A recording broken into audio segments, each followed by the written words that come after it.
तो गौरव, सबसे पहले मैं आपसे सवाल कर रही हूं, ठीक है, ठीक कह रहे हैं, गलत नहीं कह रहे, क्षेत्रवादी पार्टियां, परिवारवादी पार्टियां होती हैं, लेकिन आप भी तो आज उनका सहारा लेने पर मजबूर हो गए ना।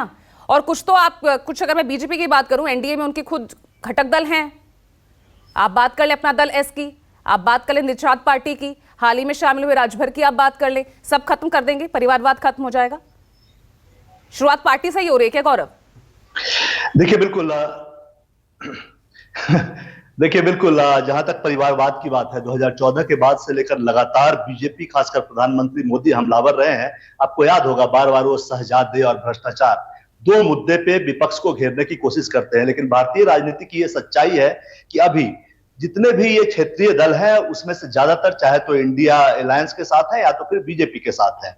और जाहिर तौर पे ये मजबूरी भी है। बीजेपी लगातार क्षेत्रीय दलों के खात्मे की बात करती है कि उनका नष्ट होना जरूरी है, इससे उनकी वजह से जातिवाद बढ़ता है और उसके बाद क्षेत्रीय पार्टी ये बनाते हैं, उसके बाद परिवार की पार्टी हो जाती है और फिर ये भ्रष्टाचार में लिप्त होते हैं। लेकिन सच्चाई, जैसा कि आपने कहा, बिहार में भी अगर राजनीतिक दलों की बात कर ले तो जो भी सहयोगी बीजेपी के हैं, चाहे इससे पहले भी जो रहे हो, नीतीश कुमार भी हैं, वो वन मैन शो हैं। हालांकि उन पर भ्रष्टाचार के आरोप वैसे नहीं है जैसे तमाम बाकी पार्टियों पे। आरजेडी विपक्ष की पार्टी हमेशा से ही रही है, लेकिन उनपे लगातार केस मुकदमे चलते रहे हैं। आप उत्तर प्रदेश आएंगे तो यहाँ निषाद हो, राजभर हो या फिर अनुप्रिया पटेल हो, ये सब परिवारवादी पार्टियां ही हैं। अगर मोटे तौर पे जब बात करती है बीजेपी तो इन सभी क्षेत्रीय पार्टियों को परिवारवादी पार्टियां ही कहती है। इससे पहले जब भी दक्षिण में भी बीजेपी का जो भी सहयोगी रहा है, ज्यादातर परिवारवादी पार्टियां ही रही है। तो भारतीय राजनीति की ये सच्चाई है। अब तक बीजेपी समय समय पे अपना स्टैंड बदलती है, परिवारवाद पर भी स्टैंड बदलती है। परिवारवाद का विरोध करते करते अजित पवार को साथ लाती है, बोलते हैं नहीं, अच्छा और खराब परिवारवाद होता है।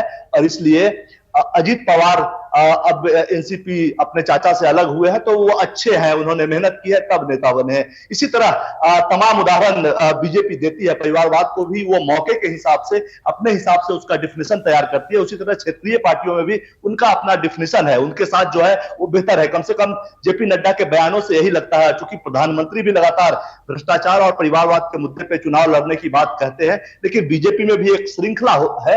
राजनाथ सिंह उठा ले, अनुराग ठाकुर उठा ले, तमाम ऐसे कई नाम मिलेंगे आपको जो कि जिनके परिवार के लोग आगे आए हैं, या तो पिता बड़े पद पर केंद्र में है, बेटा राज्य में नेता है, विधायक है या मंत्री है। इस तरह के तमाम लोग हैं। उत्तर प्रदेश में निषाद हो, राजभर हो, तमाम इस तरह के उदाहरण मौजूद है। लेकिन चूंकि चुनावी माहौल है, बिहार का जो उनका बयान है, चूंकि जाति जनगणना वहां जो सर्वे कही है या जनगणना कही है, उसके रिलीज होने के बाद ये बयान आया है और ऐसे में बीजेपी के लिए चुनौतियां बढ़ गई है। इसलिए बीजेपी अब जाति, परिवारवाद, इन सब मुद्दों से अलग हटकर गरीब और हिंदुत्व, दो एजेंडे पे चलना चाहती है और इसी के तहत ये बयान दिया गया है। साथ ही भले ही आप ये कह ले कि नीतीश कुमार, ये जो कल का पूरा बयान था जेपी नड्डा का, एक लाइन उन्होंने जरूर बोला है कि हम किसी को अपने सर पे नहीं बैठाएंगे, लेकिन ये नहीं कहा है कि किसी को अपने साथ नहीं लेंगे। उसी तरह अमित शाह पिछले दिनों गए थे बिहार। इससे पहले, यानी कि लगभग 6 महीने पहले तक, जिन भी बीजेपी के नेताओं का दौरा बिहार का होता था, नीतीश कुमार पर भारी हमला करते थे वो लोग। लेकिन अब नीतीश कुमार को कहा जा रहा है कि वो पानी है, तेल के साथ मिल नहीं सकते। One man show Nitish Kumar का भी है, लेकिन एक रास्ता बीजेपी, बिहार में जो बयान दिया गया जेपी नड्डा के द्वारा, तमाम राजनीतिक पार्टियों पे, जो क्षेत्रीय पार्टियां हैं उस पे हमला। लेकिन 2022 में शायद वो भूल गए, जब उन्होंने ऐसा ही बयान दिया था तो बिहार की सत्ता से हाथ धोना पड़ा था, शायद वो भूल गए हैं।